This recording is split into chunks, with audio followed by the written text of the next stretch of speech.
My son texted me 3 weeks before his wedding and said, "Don't come, my wife doesn't want to see you." I didn't reply. I didn't argue. I got quiet, and I took a step back from the financial support that still had my name on it. The next morning my phone rang, and his voice was shaking, because suddenly nothing worked anymore. Not the accounts, not the plans, not even his job. "My name is Robert, and you're listening to Grace After Stories." Stay with me until the end, because what unfolded next wasn't really about money. I spent most of my adult life believing that if I worked hard, stayed steady, and helped my son whenever he needed it, we would always be close. I helped him open his first accounts co-signed when he needed it, and made sure he never felt alone when money got tight. We talked every week until the calls slowed, the texts shortened, and his fiancée started answering for him. I thought it was just wedding stress. I was wrong. What I discovered next was about control, a contract I was never meant to see, and one sentence my son overheard by accident that stopped a wedding without a single argument. The message arrived while I was standing barefoot on the cold kitchen tile, waiting for the coffee to finish brewing. Outside, the early April sky over Nashville was a flat gray, the kind that made everything look unfinished. The house was quiet in a way that only happens when you live alone long enough to stop noticing it. The refrigerator hummed. The ceiling fan turned with a soft, tired click. My phone vibrated on the counter. I did not grab it right away. At 62, urgency had learned not to shout at me anymore. I wiped my hands on a dish towel and picked it up, expecting something small and forgettable. A reminder from the pharmacy. A contractor confirming a time. Maybe a check-in from Megan, my ex-wife, who still sent polite messages on holidays, even though we had not shared a roof in years. It was Ethan. Seeing my son's name on the screen tightened something in my chest before I even opened the message. I had been thinking about him all week. I had bought a new white dress shirt on Sunday and realized standing in front of the mirror that I had already set it aside for a day I was supposed to matter. I opened the message. He told me not to come to the wedding. He said Lauren did not want me there. That was all. No greeting. No explanation. No pause for discussion. For a moment I just stood there, staring as if the words might rearrange themselves into something kinder if I gave them time. The coffee maker clicked and went silent. The kitchen felt larger, emptier, like a room that had just lost its furniture. I read the message again, slower this time. Do not come. Lauren does not want you there. My thumb hovered over the screen. I could have answered immediately. I could have asked why. I could have told him this made no sense. I could have reminded him who I was. A younger version of me would have done exactly that. He would have typed fast and loud, convinced that volume was the same thing as strength. He would have believed he was protecting his family, while he pushed everyone further away. I was not that man anymore. I set the phone back on the counter and rested my hand on the granite, feeling the cold seep into my palm. The first emotion was not anger. It was a hollow kind of chill, the feeling you get when you reach for something familiar and find nothing there. Like the wall has been smoothed over where a switch used to be. Then came the embarrassment. Not because I had done something wrong, but because being excluded carries its own quiet shame. Like you should have seen it coming. Like you should have been more useful, more agreeable, easier to keep around. I turned and looked out the window. A bird landed briefly on the fence, glanced toward the house, and flew off. The world kept moving unbothered. I tried to picture Ethan as he sent the message. His hands had always been steady. Even as a kid, he handled things carefully. He could take apart a toy and put it back together without losing a piece. When he learned to tie a tie, he practiced until the knot sat perfectly centered. He cared about getting things right. That boy did not send messages like this unless something had changed inside him, or unless someone else had changed it for him. Lauren. I had met her twice. Once at a crowded restaurant downtown where Ethan chose the table farthest from the windows, like he wanted the noise to do the talking for him. Lauren smiled politely. She asked what I used to do before I retired, and nodded as if she were filing the answer away. She talked about her work in marketing and the clients she had in the area, the way people do when they want to sound established. The second time was at Ethan's apartment. I dropped off a toolbox he asked to borrow. Lauren did not get up from the couch. She glanced at me, then back to her laptop. Ethan introduced me in a voice that felt careful, like we were co-workers meeting for the first time. It had not been rude. It had been neutral. And neutral can be dangerous when it starts to replace respect. I walked into the living room and lowered myself into the recliner. The leather creaked softly. On the wall hung a framed photo from years ago. Ethan at 14 holding a fish he was proud of. Both of us squinting in the sun at Percy Priest Lake, our shoulders touching. We looked like a team. I thought about the years after Megan and I divorced. The paperwork had been clean. The emotional aftermath had not. I moved into a small rental outside town. Megan stayed in the old house. We learned how to trade our son back and forth like professionals, pretending we were not both bleeding in quiet ways. Ethan handled it better than I deserved, but kids often do that by postponing the hurt. It shows up later in places you do not expect. I helped where I could. Not just the required checks. I mean the other things. Fees for school trips. A used car when the old one quit. Part of his tuition so he would not start adulthood buried in loans. When he graduated, I helped him open his first accounts, showed him how to build something stable. I had spent my career in banking. I knew how quickly life could unravel when money stopped making sense. I was not wealthy. I was careful. Maybe that had made me valuable until someone decided value was not the same as belonging. The phone lit up again. Not another message, just a calendar reminder. Wedding shower at Megan's house. Saturday afternoon. My throat tightened. Not wanted at the wedding, but still listed on the schedule like an oversight no one had bothered to correct. I picked up the phone and read Ethan's message one more time. My eyes settled on the second sentence.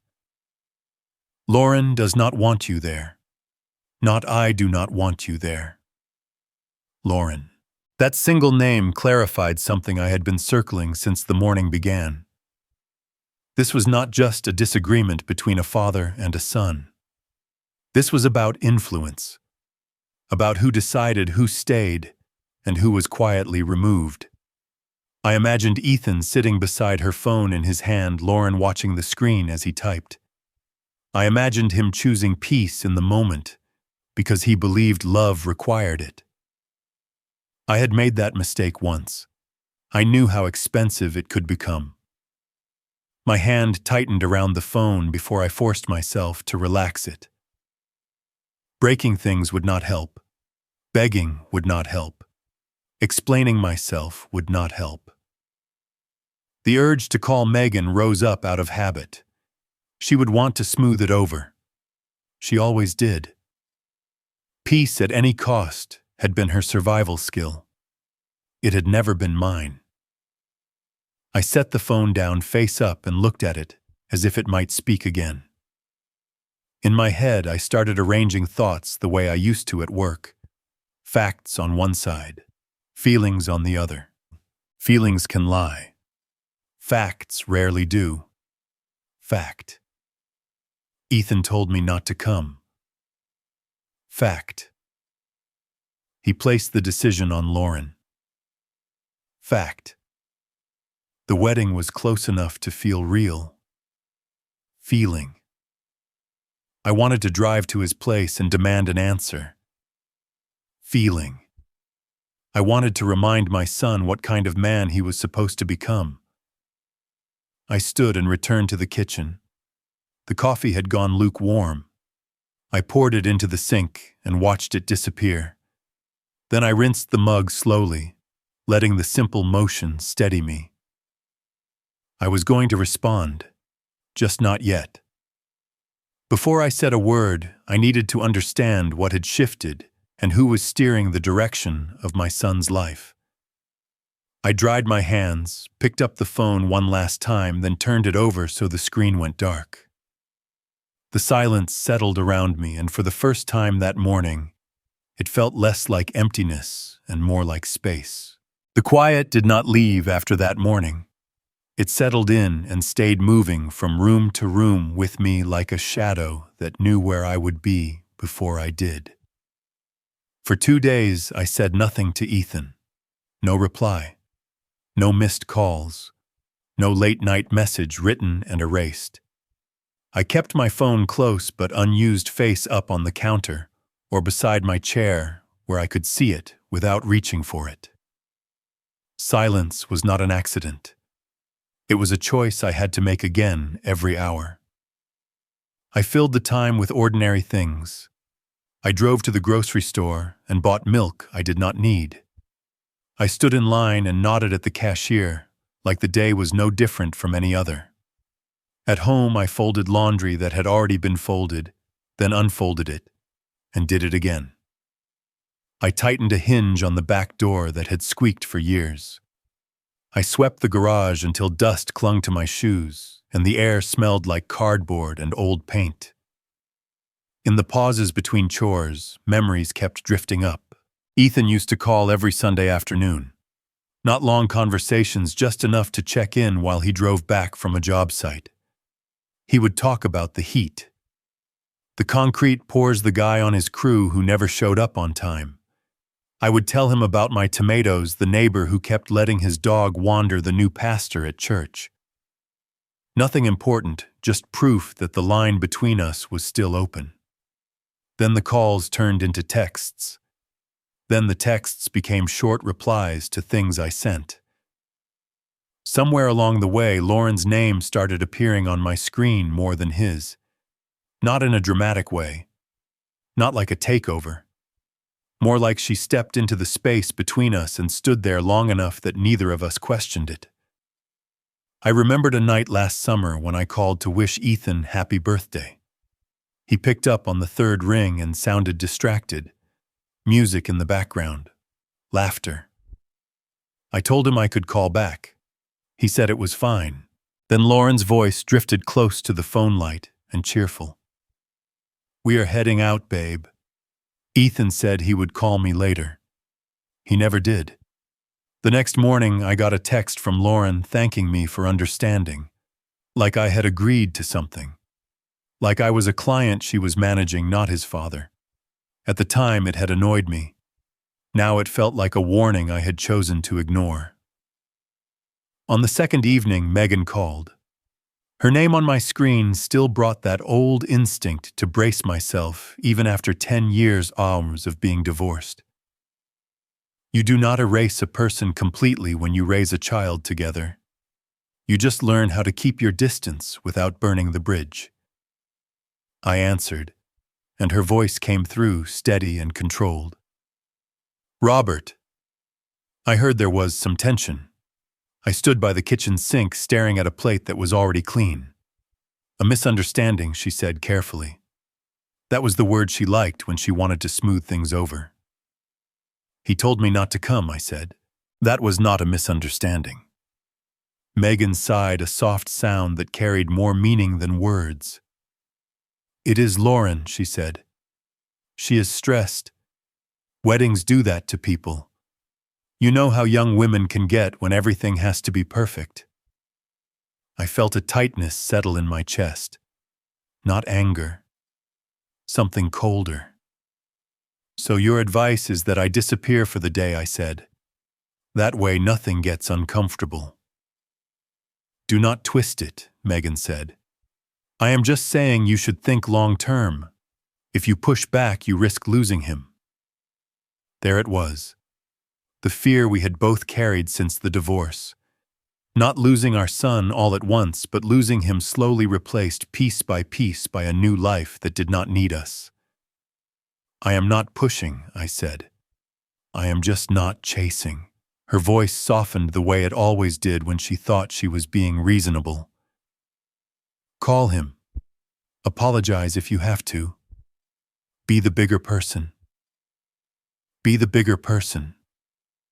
The phrase landed heavy the way it always had. It usually meant swallowing something that would come back later and rot. I looked down at my hands. They were steady.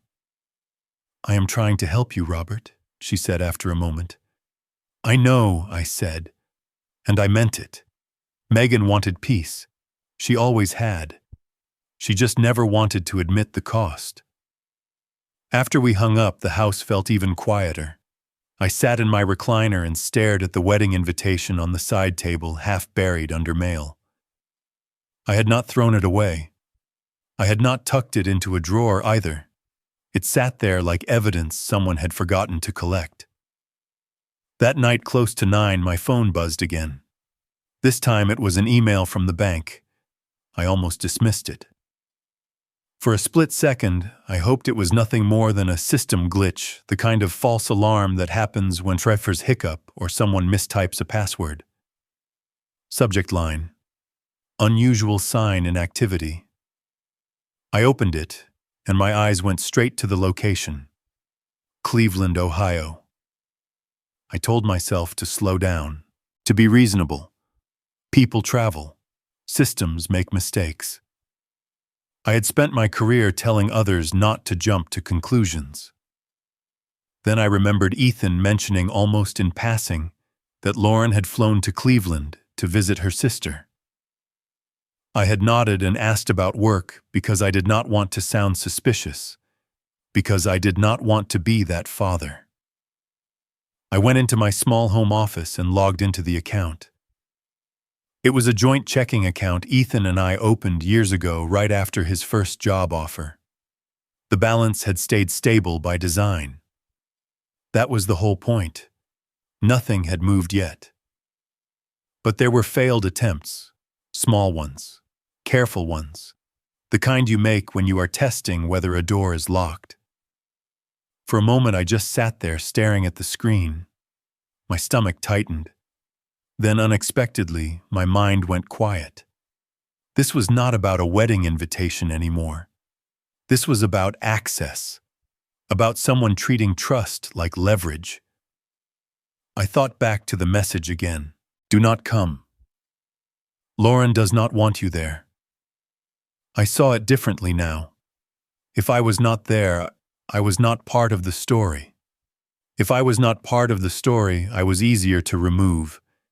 And if I was removed, I could be used without resistance. I slept poorly. When morning came, I made coffee and let it sit untouched. I opened the bank email again and read it like a document, not an accusation. I reminded myself of something I used to tell new hires. Feelings make noise. Facts make plans. By mid-morning, the decision felt settled. Not angry, not dramatic. Protective.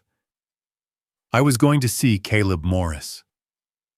Caleb had started as a teller when I was still working. Quiet, observant. The kind of man who understood rules and respected boundaries. He ran the branch now.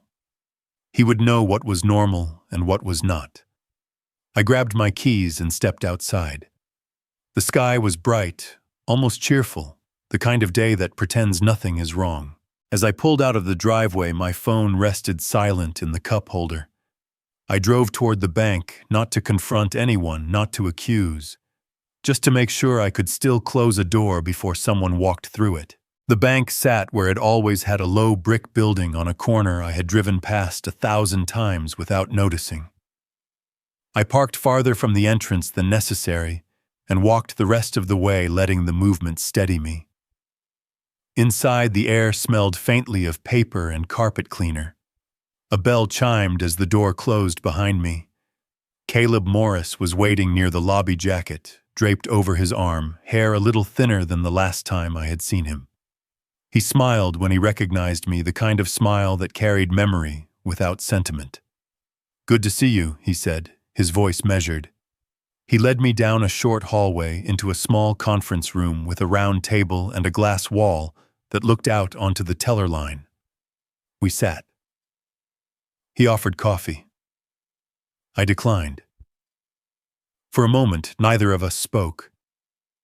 Caleb had learned early in his career that silence makes room for the truth to arrive on its own. I slid my phone across the table and turned it so he could see the email. He read it once, then again, slower. "This happen often?" he asked. "Not to me," I said. "Not like this." He nodded and pulled a folder from his bag. Inside were printouts I recognized. Account summaries, authorization pages, the paperwork you sign without thinking when life feels stable. We went through it carefully. The joint checking account Ethan and I opened years ago was still active, perfectly legal. My name still carried authority. The emergency fund was still titled to me untouched, sitting at $18,000 and some change. The car loan had my signature on it as a co-signer, a safety net that now looked more like a lever someone else could pull. Caleb spoke plainly, the way good bankers do when the stakes are personal. "You are still responsible here," he said, "which also means you still have control." I asked him to show me the activity. He turned the screen toward me and scrolled. No transfers had gone through, but there were attempts, small amounts, different times of day. Not random. "This looks like testing," he said. "Seeing what sticks." The word settled heavy in the room. Testing. It was not desperation. It was curiosity with intent. I leaned back and stared at the glass wall. A young couple stood at the counter laughing softly as a teller helped them open their first account. I wondered how many promises they thought money would keep for them. "If I pull back," I said, "he is going to feel it." Caleb did not rush to reassure me. He waited until I looked at him. "And if you do not," he said, "you might be enabling something you cannot undo later." I thought of Ethan struggling to cover expenses. I thought of the projects he mentioned in passing, the margins he worried about. I thought of the wedding deposits, the caterer, the venue. All of it built on the assumption that support would continue without question. Then I thought of the email, Cleveland, the failed attempts, the careful hands I had taught my son to use now being guided by someone else. "This is not about punishment," I said mostly to myself. Caleb nodded once. "Then it is about boundaries." We reviewed the options. Close the joint account. Remove myself as co-signer where possible. Lock down the emergency fund. Everything above board. Everything documented.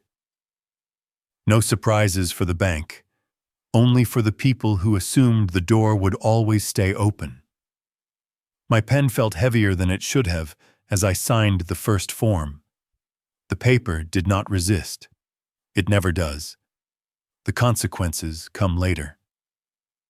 I paused before signing the next page. For a brief moment, a flicker of doubt passed through me. The image of Ethan calling angry, confused. The possibility that I was wrong, that this was all a misunderstanding and I was about to make it worse. I looked up at Caleb. "If this turns out to be nothing," I said. He met my eyes. "Then you will have protected yourself from something that could have become something." That was enough. I signed. When we finished, Caleb stacked the papers neatly and slid them into a folder. "I will process this today," he said. "You will get confirmation by email." I thanked him and stood. My legs felt steady. That surprised me. On my way out, I stopped at the lobby desk to update my contact information, a small habit from my old life. As I wrote, I noticed my hands were not shaking. Outside, the sun had climbed higher. The day had grown louder. Cars passed. People moved with purpose. The world had not noticed what I had just done. I sat in my car for a moment before starting the engine. I thought about calling Ethan, about explaining, about trying to soften the blow before it landed. Then I remembered the message. Do not come. Lauren does not want you there. I put the key in the ignition and turned it. I was not taking something away from my son. I was taking myself out of a position I should never have been expected to hold forever. On the drive home, my phone buzzed once in the cup holder. An email notification from the bank. Processing started. I did not open it. I did not need to. What I needed was time.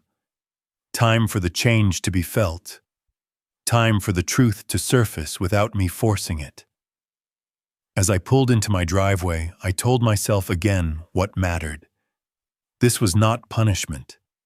It was the end of pretending that help without limits is love. The next morning arrived with a thin, clear light that made everything look sharper than it felt. I slept, but not deeply. I kept waking up like someone was about to knock. When the sun finally pushed through the blinds, I got up, made coffee, and stood at the counter without tasting it. I did not check my phone first thing. I tried to keep my routine intact, as if routine could hold the edges of my life together. I fed the stray cat that sometimes appeared on my porch. I opened the back door and let cool air roll through the kitchen. I rinsed a plate that was already clean. Then the phone rang. Ethan. Not a text, not an email, a call. His name on the screen felt like the weight of a door opening. I answered. Dad, his voice came out fast, tight. I cannot log in. The accounts are locked. What did you do? There was no hello, no hesitation. He went straight to the thing that hurt. I stayed quiet for a second, listening. In the background, I heard another voice close to the phone, urgent and sharp. Lauren. I could not make out every word, but I heard the tone. Push, pressure, a constant hand on his back. Ethan, I said, slow and even. I handled what I was still legally responsible for. What does that mean? He snapped. Then his tone broke a little, like he realized how it sounded. Why would you do this now? A faint sound in the background, like a drawer slamming. Lauren said something again, too fast to catch, but the message was clear. Make him fix it. Make him feel guilty. I looked out my kitchen window at my quiet backyard, at the damp grass and the fence that needed staining. Everything outside looked calm. Inside my chest, things were moving. I did not do it to hurt you, I said. I did it because there were attempted logins from Cleveland, and the account is in my name, too. Ethan went silent for a beat. Then he exhaled sharply. Cleveland, he said. What are you talking about? I heard Lauren's voice again, closer now. She sounded offended, like my words were an insult. Ethan tried to speak over her. Dad, those alerts are wrong sometimes. You know that. And why are you checking anyway? I held my phone away from my ear for a moment and looked at it as if the device itself had become a doorway to a house I no longer recognized.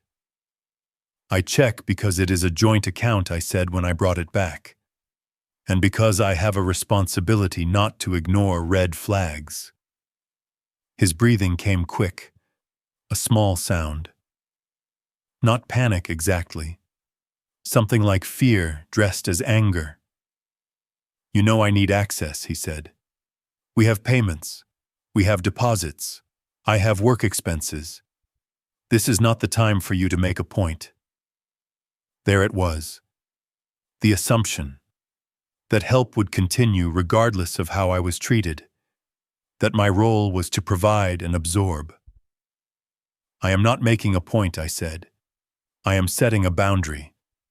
I was told not to come to my own son's wedding. That happened. And now I am supposed to keep things running like nothing changed.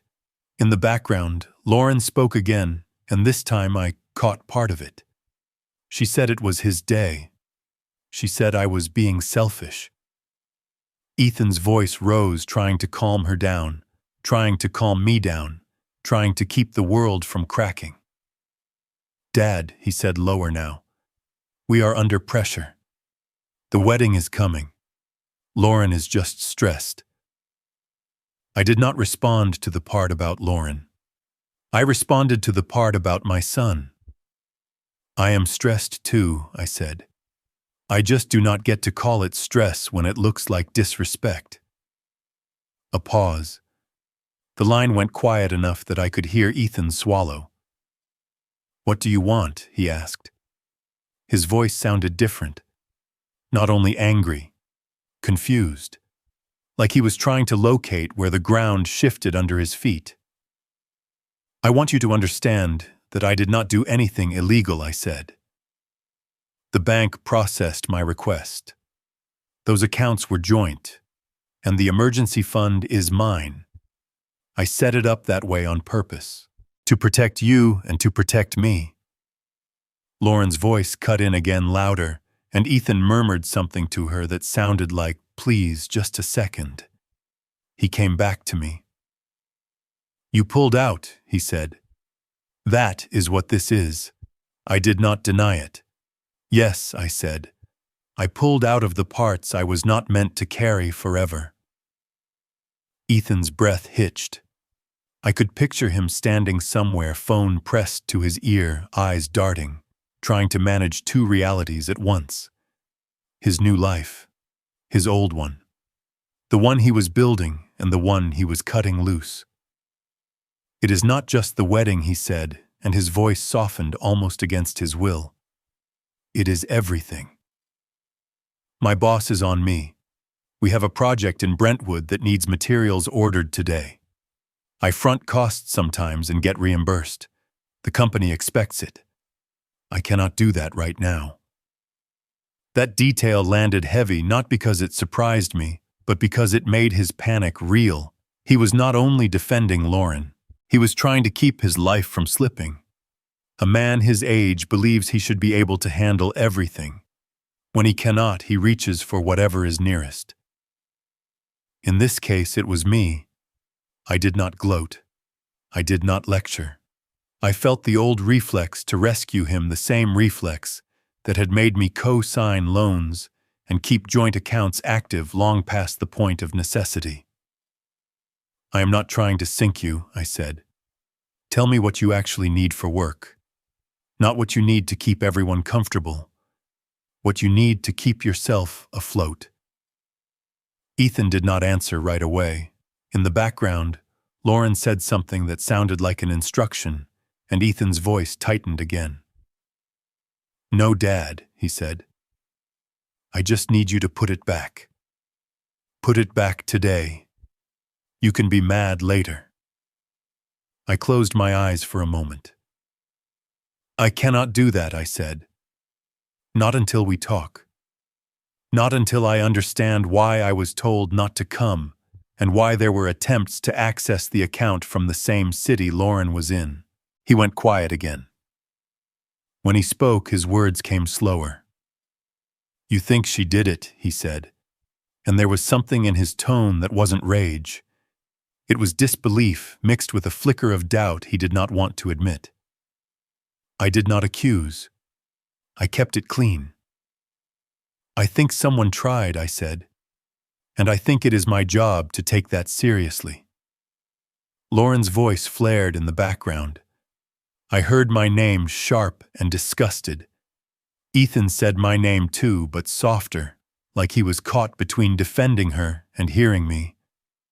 I let the silence stretch, not to punish him, but to give him space to think. Finally, Ethan exhaled. I have to go, he said. We are at the office. I will call you later. He did not say goodbye. the line went dead. I stood there with the phone in my hand, staring at nothing. My coffee sat on the counter untouched. The kitchen felt too bright. A few minutes later, an email notification popped onto my screen. It was from Lauren. The subject line was polite. Just a request to talk. I did not open it right away. I looked at her name and felt something settle inside me, not anger, not satisfaction, something steadier than both. I set the phone down, sat at the table, and waited long enough for my breathing to slow before I touched the screen.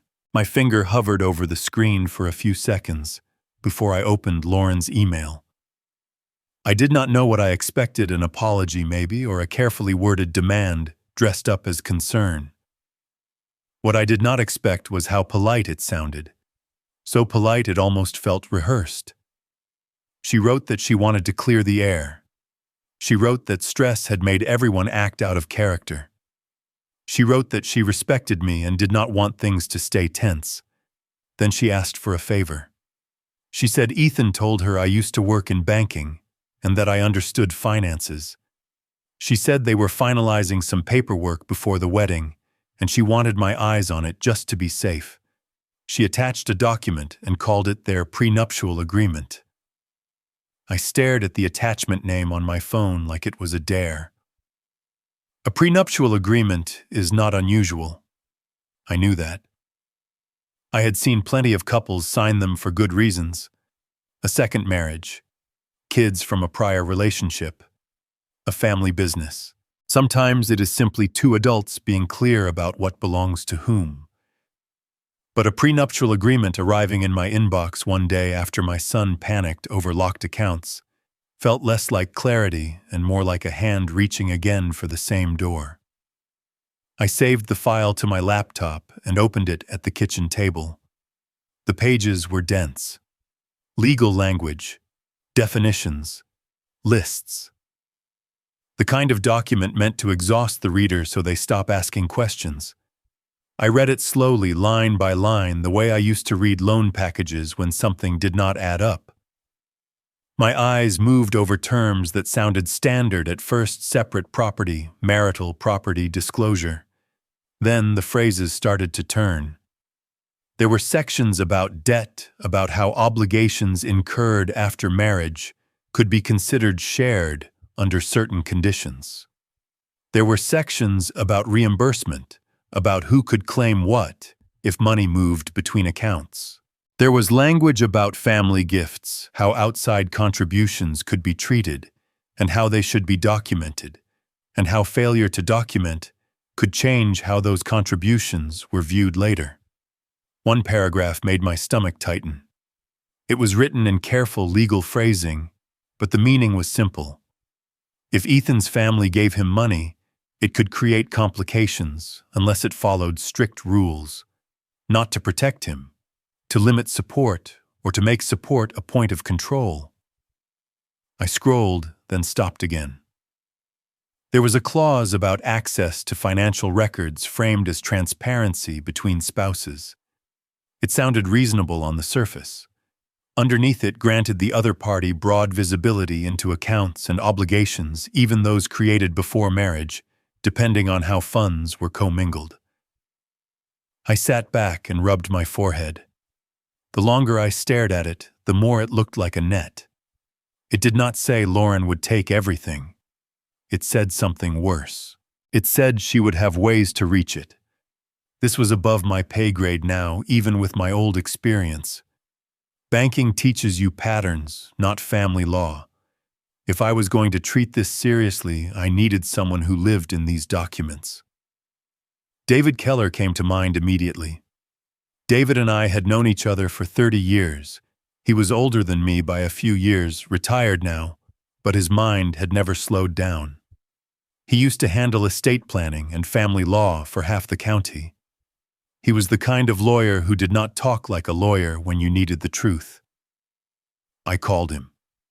He picked up on the second ring, sounding amused, like he already knew I would only call when it mattered. "Robert," he said, "you finally need something." I told him I had a document I wanted him to glance at. I kept my voice calm, but he heard the shift anyway. "Send it," he said. "Do not explain it yet. Let me read it clean." I emailed it over and waited. I did not pace, I did not fidget. I just sat at the table and watched the late afternoon light crawl across the floor. The house was quiet again, but this time it was not empty. It felt like a room holding its breath. David called back less than an hour later. His voice had changed. The humor was gone. "Where did she get this?" he asked. "She sent it to me," I said. "She asked for my input." A short pause. "This is not a standard agreement," David said. "It is written to look fair, but it is loaded. Loaded how I asked. Loaded in the way a trap is loaded," he said. "Debt allocation reimbursement provisions, access clauses. It shifts risk onto Ethan. If he signs this as written, and they do what most couples do and mix money without thinking, he could be on the hook for obligations he does not fully understand, and she could have a clearer path to information and leverage than he realizes." My chest tightened, not with triumph but with dread. David continued steady and blunt. "The clause about family support is especially troubling. It reads like it is trying to control the flow of help, either to cut him off from you or to turn your support into something she can later argue about. It can create fights that do not have to exist." I stared at the wall across from me at the framed photo of Ethan holding that fish. The boy in the picture had no idea what a contract could do to a life. "What should I do?" I asked. David let the silence sit for a moment. "The question is not what you should do," he said. "The question is what Ethan is willing to hear from you right now." That sentence hit harder than anything else he said, because it was true. A contract can be challenged. A marriage can be ended. But a son who believes you are the enemy will sign his life away just to prove he is not under your influence. After the call, I sat with the document again and read it one more time. I was not looking for more legal meaning. I was looking for intent. I was looking for the shape of the person who would send this to a father she had just pushed out of a wedding. My phone buzzed with a notification from my church group. Pastor Alan Wright reminding everyone about Saturday morning breakfast. I almost ignored it. Then I remembered that Alan had officiated 2 weddings last year, and he had a habit of noticing things other people missed. I drove to the church before sunset. The parking lot was mostly empty. Inside, the building smelled like old wood and fresh coffee. Pastor Wright was in his office, sleeves rolled up sorting papers. He looked up when I stepped in and his face softened. "Robert," he said, "you look like you are carrying something heavy." I sat across from him and told him I was fine because that is what men my age are trained to say. Alan did not accept it. He waited patient as ever. I told him about the wedding, about being asked not to come about feeling like I had been erased. I did not mention accounts or legal documents. Not yet. Alan listened without interrupting. When I finally went quiet, he nodded slowly. "I have met Lauren a few times," he said. "She is charming, very polished." I did not respond. I just watched him. He folded his hands and looked down, choosing words carefully. "I have also heard things in the community," he said. "Nothing I can prove, just patterns."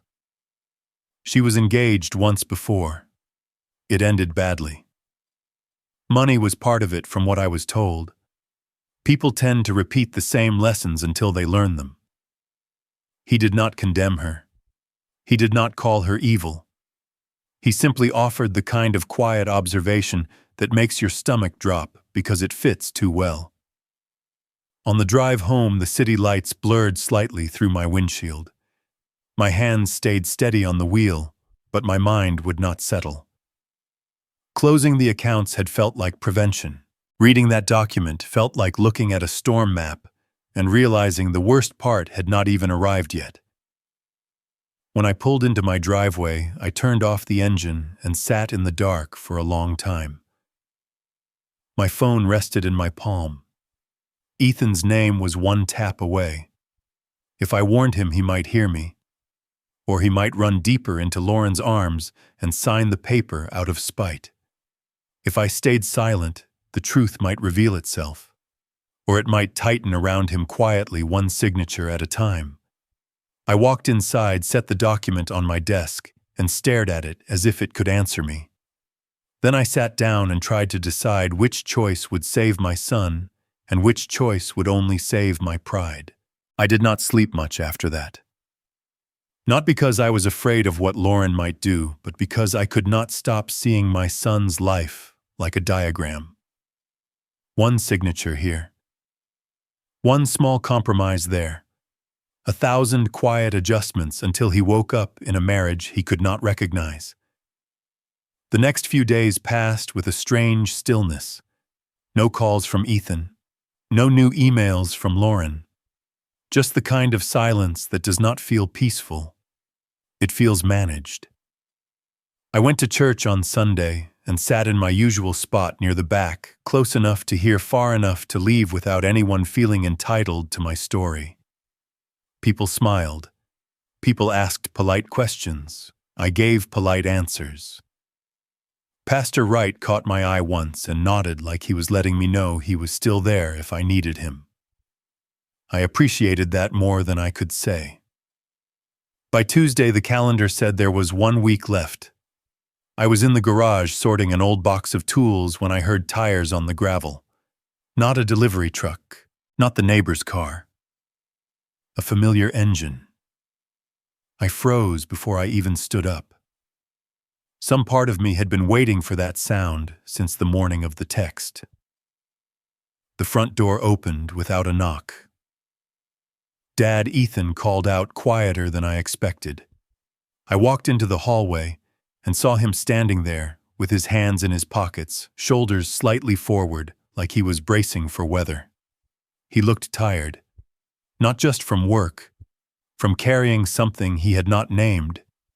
He met my eyes, and for a moment, he looked like the kid from the lake photo, uncertain and stubborn at the same time. I did not say, "What are you doing here?" I did not say, "You told me not to come."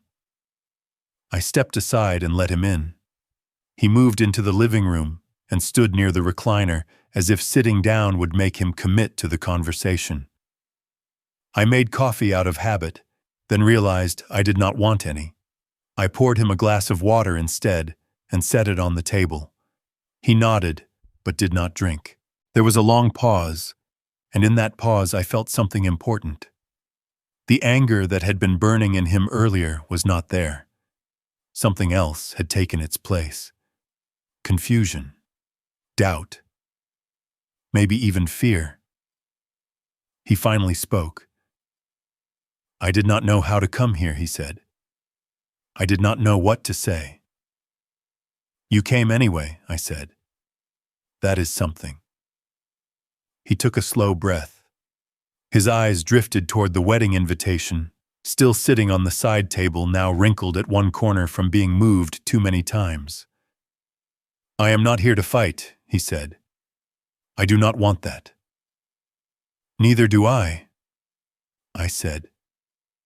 He nodded once, then looked down at his hands. "I overheard something he said." The words came out flat, like he was trying not to feel them. I stayed still. I kept my face neutral. It was not a trick I learned in banking. It was a trick I learned in fatherhood. If you react too quickly, a kid will shut down. Even when that kid is almost 30. Ethan rubbed his thumb over his knuckle, a small, nervous gesture I remembered from his teenage years. "It was Friday night," he said. "I came home early. Lauren was on the phone in the bedroom. I was going to surprise her. I thought she would be happy." He paused, swallowed. I heard my name. I did not speak. I let him continue. She was talking to someone, he said. I do not know who, a friend maybe. She said we just have to get through the wedding. She said after the honeymoon everything will be easier because she will finally have control of the accounts and we will straighten out the spending. He stopped there like the rest did not want to come out. His face tightened, and for the first time I saw embarrassment in him. Not only because of what he heard, but because he heard it at all. She said it like it was normal, he added. Like it was a plan she had already decided. I kept my voice calm. What did you do when you heard it? I asked. I walked away, he said. I did not want her to know I was there. I drove around for an hour. I kept telling myself I misunderstood, that she meant something else, that she was just stressed. He looked up at me then, and his eyes were different, not angry, searching, but it did not feel like stress, Dad. It felt like she was talking about me like I was part of her future, not my own. The words landed in my chest with a weight I had been carrying for weeks. Part of me wanted to say I tried to tell you. Part of me wanted to say you should have listened. But that would have been about me, not him. So I did the only useful thing. I listened. Ethan exhaled and his shoulders dropped slightly, like he was finally admitting to himself that something was wrong. I keep thinking about the accounts, he said. About the prenup. About you locking things down. I thought you were punishing me. I thought you were trying to control me. He paused again. Now I do not know. I leaned forward a little, keeping my tone steady. I did not do any of it to control you, I said. I did it because the doors that were supposed to be closed started showing signs they were being tested. He flinched at the word tested like it matched what he had overheard. She wants to know everything, he said. She asks about every purchase. She checks my phone. She says it is transparency. She says married people do not keep secrets. I used to think she was right. Now it just feels like I am always being measured. There it was. The pattern. The same pattern Pastor Wright hinted at, the same pattern David saw in the contract. Control disguised as care. Ethan stared at the floor. I love her, he said. Or I thought I did. I do not know what I am supposed to do a week before the wedding. I let the silence stretch. Not because I wanted him to suffer. Because he needed to hear his own words in the air. Then I spoke carefully. You do not have to decide everything today, I said, but you do have to be honest with yourself about what you heard. He nodded slow. I want time, he said. Just time to think. But she is pushing. She keeps saying if I hesitate, it means I do not love her. She keeps asking if I have been talking to you. He looked up and I saw something like shame. I told her I have not, he said. I did not want another fight. But she is watching me now. She is watching everything. I felt the old protective instinct rise, not the one that throws punches, the one that builds shelter. You can stay here tonight, I said, and my voice surprised me with how simple it sounded. Ethan shook his head. I cannot, he said. If I do, she will show up. She will make it a scene. He hesitated. I just needed to tell someone what I heard. I needed to say it out loud. He finally reached for the glass of water and took a small sip. His hand was unsteady. I did not ask him to choose between us. I did not tell him to call off the wedding. I did not try to be the hero of his story. I just told him the truth. Whatever you do next, I said, make sure it is your decision. Not made out of fear, not made to keep the peace for someone else. He nodded again, slower this time, like he was taking that sentence and placing it somewhere safe inside himself. He stood to leave. At the door he paused, his hand on the knob, and his voice came out quiet. "If I ask for more time," he said, "she is going to get worse." I looked at him and kept my tone even. "Then you will learn something important," I said. "Not about her. About what she does when she cannot control the answer." Ethan held my gaze for a moment. Then he stepped outside into the late afternoon light. I watched him walk to his car. I watched him drive away. When the sound of the engine disappeared, the house went quiet again. But it was a different quiet than before. It had weight. It had direction. And somewhere out there, I knew Lauren was already sensing that something in her grip had started to slip. It did not take long. The next morning, my phone rang while I was rinsing a coffee mug, the same mindless ritual I kept returning to whenever my life felt too large to hold. The caller ID showed a number I did not recognize. I let it ring twice before I answered. "This is Robert Hale," I said. A woman's voice came through tight and sharp, the kind of voice that expects doors to open when it knocks. "This is Lauren Brooks, Ethan's fiancée." She did not say hello. She did not ask if it was a good time. She went straight into the accusation like it had been waiting in her mouth all night. "You need to stop interfering," she said. "You are causing problems. You are hurting Ethan." I stood still in my kitchen, phone to my ear, looking at the sunlight coming through the window as if it had any opinion on what was happening. "I am not interfering," I said. "I am responding to what I am responsible for." She laughed, once short and humorless. "Responsible," she said. "You locked him out of his own money. You embarrassed him at work. You are trying to punish him because you did not get your way about the wedding." Her voice had heat now. Not stress, not fear, anger that a plan was not obeying. I felt the old impulse to defend myself rise up, the instinct that wants to win an argument by proving you are right. I let it pass.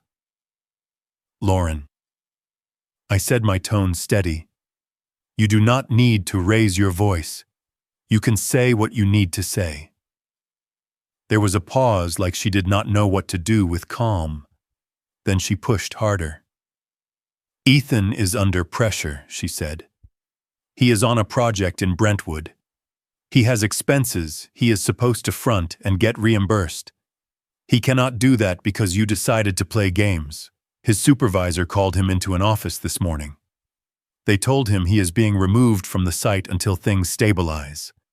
That landed like a stone.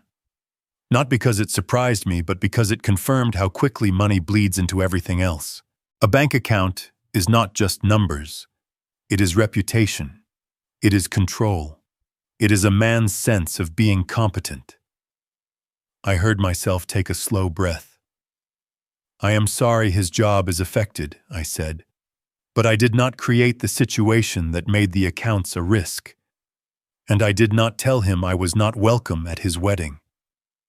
She made a sound like I had insulted her. "This is our wedding," she said. "It is our day. You were making it about you." I kept my voice even. "I did not make it about me. Ethan did when he sent me a message telling me not to come because you did not want me there." Her tone turned cold. "He told you that because you stress him out," she said. "You control him. You have controlled him for years. You use money to keep him tied to you. And now that he is building a life with me, you cannot handle it." I almost smiled, not with amusement, but with recognition. The accusation was a mirror. She was describing her own behavior and handing it to me as a label. I did not call her a liar. I did not call her names. I simply said the truth. "I did not use money to control him," I said. "I used money to help him. There is a difference. And help is not owed when respect is removed." She breathed hard into the phone. So what she said. You are going to cut him off until he crawls back and begs. No, I said. I am not asking him to beg. I am asking him to make his own decisions without someone standing over his shoulder. Her voice sharpened. Are you accusing me? She asked. I paused long enough to let the silence do its work. I am saying there were attempted logins from Cleveland, I said. I am saying that matters. I am saying that my name was on those accounts, and I had a legal right to protect myself. That is all. She spoke quickly after that, as if speed could outrun facts. That location means nothing. Your bank alerts are unreliable. You are making up conspiracies because you cannot accept you are not the center of his life anymore. There it was again, the insistence that reality should bend to her narrative. I did not argue. I walked to my desk, opened a folder, and pulled out the printouts David Keller had highlighted for me. I was not preparing for a courtroom. I was preparing for the moment when my son would need something solid to hold on to. Lauren, I said, I am going to tell you something once. Then I am going to end this call. Her breathing changed like she did not expect to be handled. Go ahead, she said. I have had an attorney review the prenuptial agreement you sent me, I said. The clauses about debt allocation reimbursement and access to records are not balanced. If Ethan signs it without fully understanding it, he could be exposed in ways he does not realize. Her voice rose. I did not send you anything to sabotage, she said. I sent it because you claimed you were experienced, because I thought you cared about Ethan. I do care about him, I said. That is why I will not sit quietly while paperwork tries to turn him into a resource instead of a person. She went quiet, then her tone shifted. It softened, but the softness felt practiced.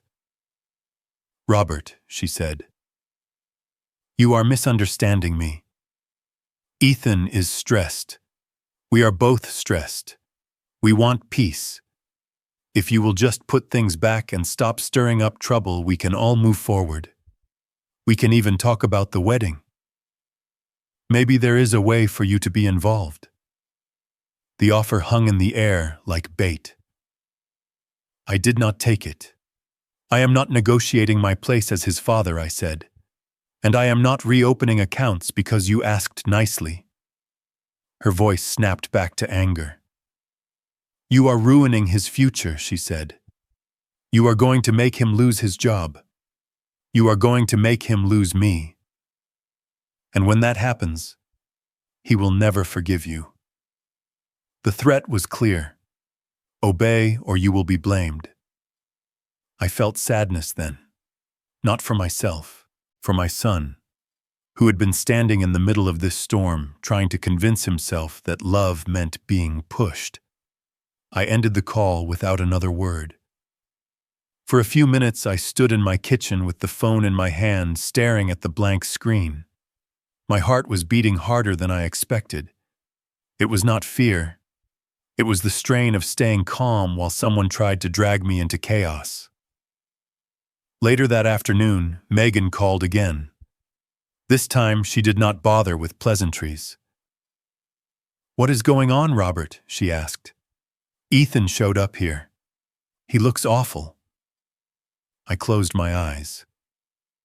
Did he tell you I asked? He said he got pulled from his job site, Megan said.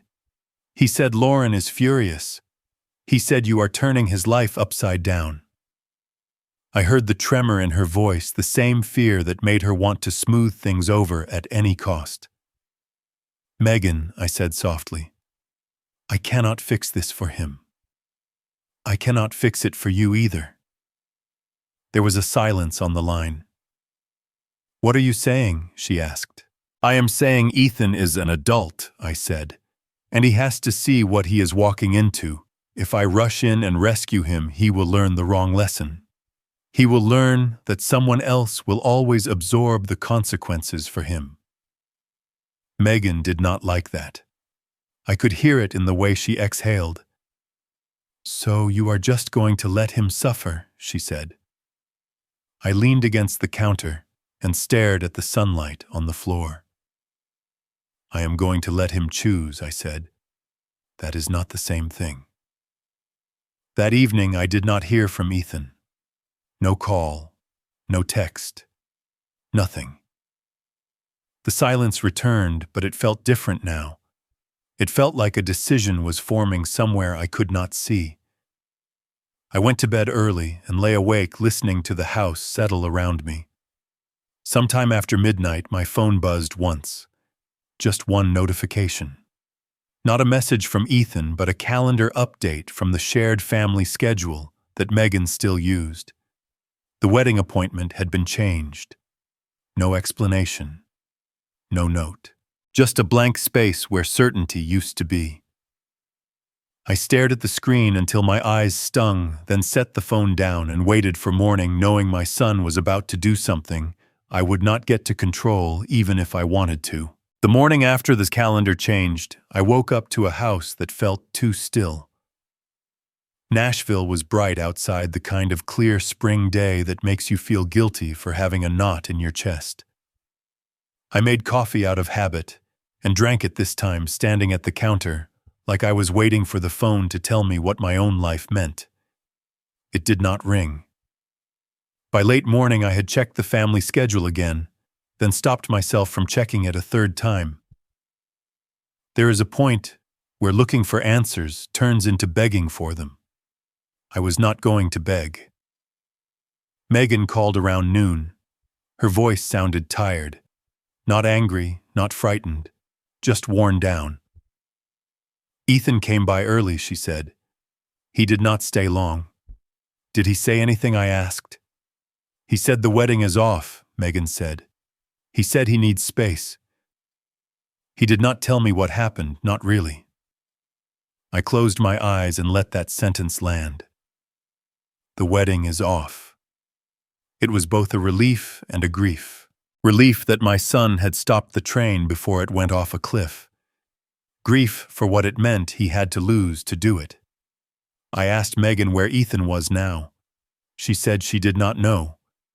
He left with his jaw tight and his hands shaking the way he used to leave the house when he was 16 and thought the world was unfair. Only this time the world was unfair because he had finally looked at it honestly. That afternoon, Ethan texted me. Just 2 lines. I canceled it. I am sorry. Can we talk later? I stared at the screen for a long time. The apology was small, but it was real. It was the first time in weeks I heard his voice without Lauren's echo behind it. I wrote back that I was here whenever he was ready. Then I put the phone down and went outside. I walked the length of my driveway and back, letting the sun warm my shoulders, letting my body do something simple while my mind tried to understand what came next. In the early evening, my doorbell rang. I did not have to look through the peephole to know who it was. I recognized her energy before I saw her face that impatient pressure, like she expected the world to move aside. Lauren stood on my porch in a neat blouse and sunglasses, hair pulled back tight. She did not look like someone in the middle of a breakup. She looked like someone arriving for a meeting. I opened the door and stepped onto the porch, keeping the threshold between us. You ruined everything, she said, and her voice was sharp enough to cut. I did not invite her in. I did not argue. I just waited. She took the sunglasses off, and her eyes flashed. He called it off because of you, she said. You got in his head. You scared him. You have been manipulating him with money for years, and now you finally snapped. I nodded once, slow, like I was acknowledging that she had spoken, not that she was right. Ethan made his decision, I said. I did not make it for him. She laughed, but it sounded forced. You think you won, she said. You think you can just take everything away, and he will come crawling back to you. I looked past her to the quiet street, to the neighbor walking his dog, to a life that did not know it was being accused. I did not take everything away, I said. I closed accounts that had my name on them. That is not theft. That is responsibility. Her face tightened. She stepped closer, and I could smell the perfume under the anger. He was going to be fine, she said. We had a plan. We were going to build a life. A plan. There it was again. The word Ethan had carried into my living room like a bruise. You had a plan, I said. Not we. Her mouth opened, then closed. For a moment she looked unsure, like she did not expect me to name it so plainly. Then she recovered, and her voice softened in a way that felt practiced. Robert, she said, I do not want this to get ugly. Ethan is emotional right now. He will calm down. When he does, he is going to realize what you did. You should put things back. You should apologize. If you do, we can all move forward, and you can still have a relationship with him. I watched her carefully. The words were polite. The intent was not. I do have a relationship with him, I said. It is just not one you get to control. Her eyes hardened again. You are going to regret this, she said. He is going to struggle. He is going to lose opportunities. He might even lose his job. And when he does, he will blame you. I felt sadness then, a quiet one. Not for my pride, for the way she believed fear was the only language that worked. If he struggles, I said, I will be there as his father, not as his bank. Lauren's jaw tightened. She looked like she wanted to spit something cruel, then decided it would not land. She turned, walked down my steps, and got into her car without another word. The engine started, and she pulled away fast enough to toss gravel. I stood on the porch for a moment after she left, letting the air settle. My heart was steady. That surprised me. I thought confronting her would feel like war. It felt like closing a file. 2 days later, Ethan came over in the late afternoon. He looked like he had not slept much. There was a faint bruise of exhaustion under his eyes, and his shoulders carried a weight he did not used to have. He stepped inside and stopped in the living room as if he was unsure where he belonged. I did not make it complicated. I handed him a glass of water and sat down across from him. He held the glass with both hands. I heard her on the phone, he said quietly. Not the whole thing. Just enough. She was talking about accounts like they were already hers. She was talking about how after the honeymoon she would finally have control. And it sounded normal to her, like she was proud of it. He looked up at me and his eyes were full of something I recognized. A mix of grief and shame. I kept thinking about that message I sent you, he said. Telling you not to come. I cannot believe I did that. I felt the sting, but I did not feed it. You were trying to keep peace, I said. A lot of men confuse peace with surrender. Ethan swallowed. They pulled me off the project, he said. The company said until my finances stabilize, they cannot have me fronting anything. It is embarrassing. I feel like I am starting over at 30. Starting over does not mean you failed, I said. Sometimes it means you stopped digging. He let out a breath like he had been holding it for weeks. We talked for a long time. Not in dramatic speeches, in plain sentences.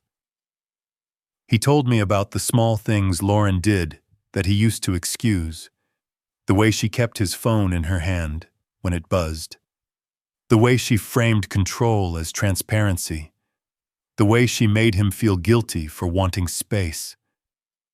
I listened without saying I told you so. I did not need that victory. I did not want it.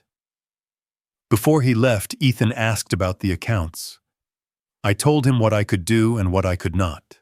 I would help him rebuild, but it would be on new terms, clear terms. His responsibility, his access, his decisions. No more open doors that anyone else could walk through.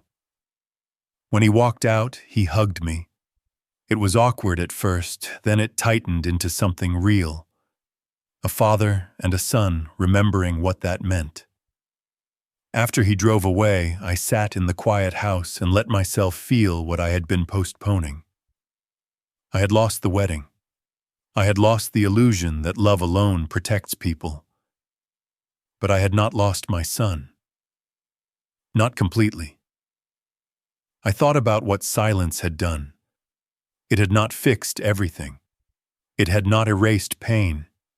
It had not delivered some perfect justice. It had simply made room for the truth to show itself without me forcing it. I used to think strength meant proving a point. Now I believe strength is knowing when to stop paying for someone else's comfort. If you have ever been put in a position where love and money got tangled together, where you were asked to swallow your dignity, to keep peace, I want to ask you something. Where's the line for you? What would you protect first, your relationship or your self-respect? And if you have lived through something like this, I would like to hear it. Not for drama, for the truth that helps the next person recognize the warning signs before the damage is permanent.